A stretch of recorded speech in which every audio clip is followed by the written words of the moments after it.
I was going to spend some money on something. He goes, why are you going to do that? I said, I just think it's a good idea. I don't know. I've never run a $10 million roofing business before, but I think it's what we need to do. And that's pretty exemplary of what I think small businesses go through. This is Brandon Dawson. Welcome back to another episode of Building Billions with Brandon Dawson. Today I'm talking to a really super long-term, great friend, unbelievably successful guy. His name is Greg Bolt. And what we're going to be talking about is the launch of our new business, 10X Roofing. Greg, welcome to the Thanks, show. Brandon. Nice to see you. How long have we known each other? 30 plus years. Oh my gosh. Goes fast. You had to sign that NDA that you can't tell anybody any of my secrets. Yeah, there was like two of them. Two NDAs or two secrets? Well, two NDAs. There was so much to hide. So much to hide. That's awesome. We've been friends, I don't know, it's been over 30 years now. Yeah. And we both were out in Oregon together. And when did you sell your roofing business? 2019. 2019. I remember you came to me, we were playing golf, and you're like, hey, I've got this deal on my roofing business. And we went through it, and I gave you some insight and all this other stuff. And you ended up doing the deal, very successful. But talk about how you even got in the roofing space in the first place. So our family started the company in 1951. Wow. And from 1951 to the company stayed below 3 million in sales. And your dad was running it? My uncle started in 51. My Okay. dad joined him in 56. My cousins split off and took another company with my uncle in the late 70s when they came out of college. And then my brother and I and my dad ran ABC Roofing. And then my dad stepped away. We bought him out. What year was that? Then my dad stepped away. Probably about 2010. Got it. So you were, literally the ultimate family business. Two brothers. Yeah. Then they split off. One takes his sons and goes one direction. The other has his two sons and continues building the business. And you guys worked with your dad for how many years were you working before you took it over? I got out of college in 1985, but I started working about 1978. So you, all through high school and everything, you were working in the family business. Grade school. Grade school. It's crazy. Yeah. I know that feeling. And so when you were working in grade school and then you got into high school and then as you started getting into your 20s and 30s, did you ever think to yourself, one day I'm going to own this business? No.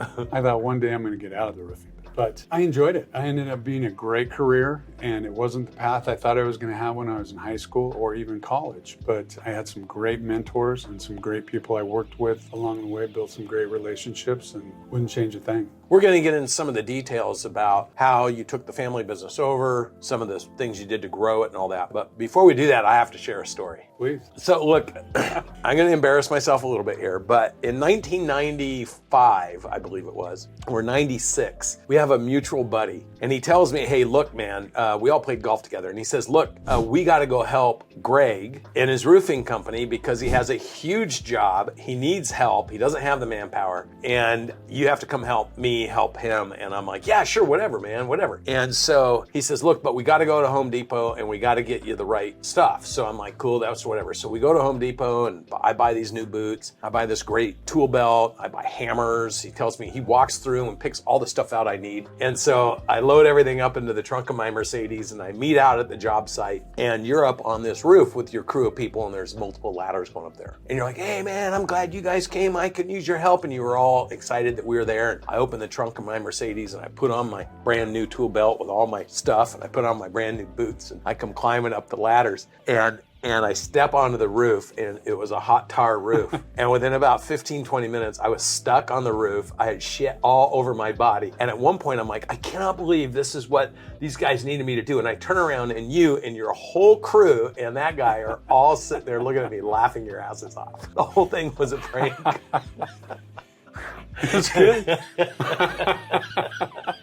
I felt like such a dumbass. I had tar all over my body, and you guys are laughing. Every new thing I had bought at Home Depot was covered with tar, totally ruined. And you guys pranked me. And I have to tell that story because every time I tell it, even today, I laugh my ass off. That's good. That's what's supposed to happen. Boy, we had a lot of fun over the last 30 years. We have. Yeah, it's been great. And you were at my 50th birthday. We've had a lot of fun together. And you sold your business. So what year did you take your dad? You bought your dad out? We bought him out right there, right around 10 or 11. 2010 or 11. And over the 40 years or 50, 60 years, Jesus, from it starting. How big was the business and how long had it been that size before you bought it out? We started from 1951 to 2004, we never got more than $3 million in revenue. That's crazy. It is crazy. And in 2004 is about the time you started taking over the actual operations of the business. Yeah, we hired a consultant. I brought in an outside consultant, paid him a bunch of dough. How hard was it for you to convince your dad to let you do that? I think the guy was a hell of a salesman. And so he hook, line, and sinkered my dad. And I thought, great, this is fantastic. I can get some help. Yeah, and I did. And we immediately went boom from 3 million to 8 million. We hit what's commonly known as Breakpoint 2, top end of Breakpoint 2, but you didn't know that at the time. I didn't even know it at the time. No. But if I say it, when I sat through the 10x360 and read through those breakpoints and why you stop and why you go and how you get through them, it was like reading the last 15 years of my life in business, most of it from 2, 3, and 4 in the last 7 years. But it was like, I couldn't believe just how accurate that information was and what it meant to get through those points and how accurate the information was. And did it help you relive a little bit those moments when you're looking at that and you can remember, I remember going. Yeah. So I remember my brother coming up to me and asking me a question about, I don't know, we were buying something or I was going to spend some money on something. He goes, why are you going to do that? I said, I just think it's a good idea. I don't know. I've never run a $10 million roofing business before, but I think it's what we need to do. And that's pretty exemplary of what I think small businesses go through. They go, I don't know. I make good decisions. I'm going to try it. And it's most of the time it worked. I'd say I was 90% good on my execution or my decisions, but there was that 10% that I was bad. And it hits you. Yeah. Gets your attention. Yeah, and what happens with that 10% or 20 or 30% is it starts dinging your confidence and still taking those risks. But you built that business, so you took it over, you got the consultant, you started following advice, and then all of a sudden you hit breakpoint 2, 8 million. What are some of the adjustments you had to make at that point in time? Well, probably the biggest thing I did was I started adding people, layers of people. And so I already had a superintendent. My superintendent came in and said, hey, you need an ops guy. I said, great, you're the guy. You're the ops guy. Get us a superintendent. So we started backfilling and building a team so that I could start focusing and my brother could start focusing on what we did well, which was actually customer relations and sales and vision, So now you're going into breakpoint 3, 10 million, 12 million, and you're sitting in the class and you're hearing me talk about the 3 leaders you need in the company. And you're That's exactly and you in your mind are like, I remember exactly when that happened and what the result was of building that team. Yeah, it was incredible. Just exactly what happened to me. Yeah. Except it took me a long time to do it. Yeah. And that's so really it's time now for full disclosure. I never really did any research. I just wrote the story of your business. From you, all the golf. That's what it looks like. Yeah. So you get a royalty now on everything. Yeah. Okay, perfect. Yeah, you're in. So look, so now fast forward a little bit more, 2019, we start talking in 18, 19, you're starting to get offers on your business. And I sit with you and walk you through, hey, this is what they're going to do. This is how they're going to do it. Here's what they're going to pay you. Here's the spread. They're going to go out in the marketplace. I lay it all out. And there really wasn't a lot of roofing buying companies back then. There was only a couple, right? Correct. They were the biggest and the best. And the other guys were regional, flaky. They just weren't as solid. There's one company I wanted to sell to, and they were the right company and the right fit and had the right mentality that fit us and fit really the roofing industry today, because now they're the biggest. They're number one. Number one. And when that was happening and I laid out on a piece of paper, this is what the reality of the world's going to be. This is what they're going to do. This is what they're going to go to market with. How close was I? When you go backwards 4 years. Exact.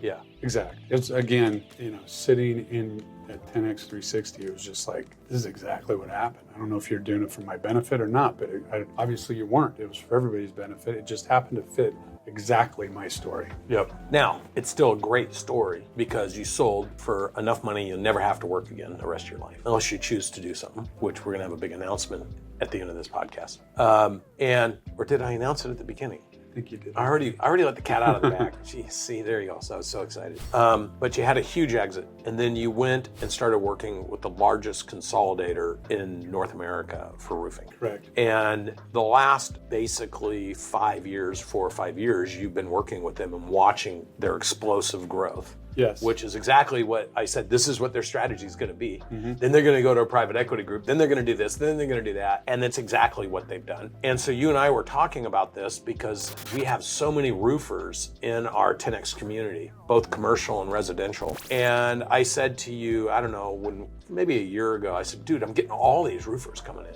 and it sure would be fun to do something with you. And you were like, yeah, I've got this commitment and I'm serving out my commitment and everything. Well, now your commitment's up. Yes. And you're a free agent. Yes. So you and I were together about 3 or 4 months ago, and you're like, hey, remember that thing we were talking about? I think we could go help thousands of independent business owners that were just like your family business grow, create massive value, and eventually become part of a larger organization, either through affiliation or whatever, but creating massive value, growing the business, and having a higher profitable, successful business, take the pressure off the individual, allow them to really learn how to build something that can work for them the way you did. Yeah. And so you're basically saying, hey, I want to come out of retirement. Not really retirement, but you've been able to do whatever you've wanted to do the last 3 or 4 years, right? Yeah, it's been fun. It's been a great time. Great time. But now you got the itch. Yeah, and I really got the itch at your 10X 360 when I saw how fundamental it was laid out and how easy it was to understand how to master those 4 pillars. And roofing, there's some other pillars I want to add, but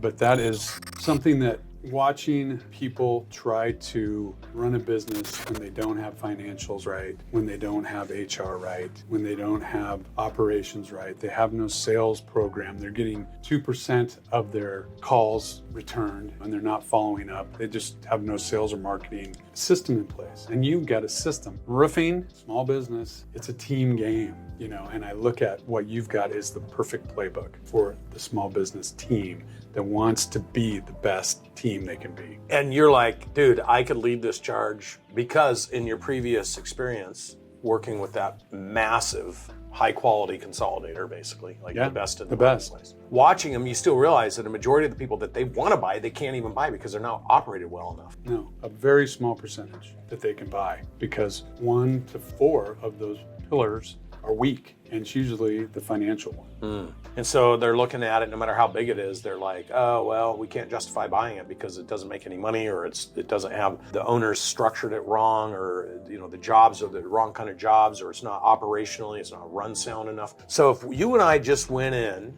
and helped all those business owners fix their business to make them more profitable, more structurally sound, and more valuable, we'd have a great time doing it. Absolutely. And we have a lot of roofers. And we're going to help a lot of people. We have a lot of roofers, and they're great people. They just struggle. I remember I had this group out of the Midwest, and they were like, oh, we're the biggest, we're 50 million. And these guys, there was like 6 partners, and we spent about 4 months helping them and working with them. And I was like, man, you guys are going to end up going out of business because of all this stuff you guys are doing. And the fact that you're all doing other things too. You're like, no one is in love and owning the roofing business. You're taking the proceeds from the roofing business and you're all out trying to do something else. And you're ignoring the core business. And they were like, nah. 6 months later, they're out of business. And it was a $50 million company. So, it doesn't take long to wreck a great business if you don't put the right attention on it. Conversely, you can take a business that's struggling and turn it into a great business very quickly as well. And I think the point of this podcast is for you and I to announce basically the launch of our 10X Roofing Management Company. Our goal is to go out and find 250 to 500 independent, family-owned or independent roofing businesses and help them create a much higher quality of life through their business.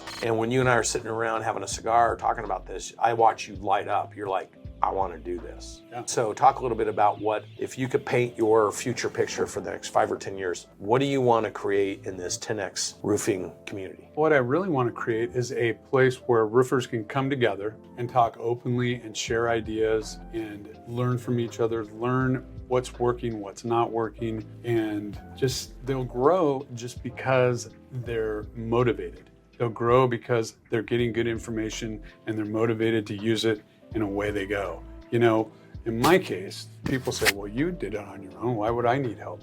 The reason I think I got on my own, and the reason I succeeded is there's 5 people. Yourself, I had an insurance buddy, I had an engineering buddy, I had a land buddy or a real estate buddy, I had a auto parts buddy, and I had a trade show logistics buddy. All of them grew their businesses and exited before I did. I had these 5 great examples of really smart people doing all the right things. They made mistakes that I didn't have to make because I watched them.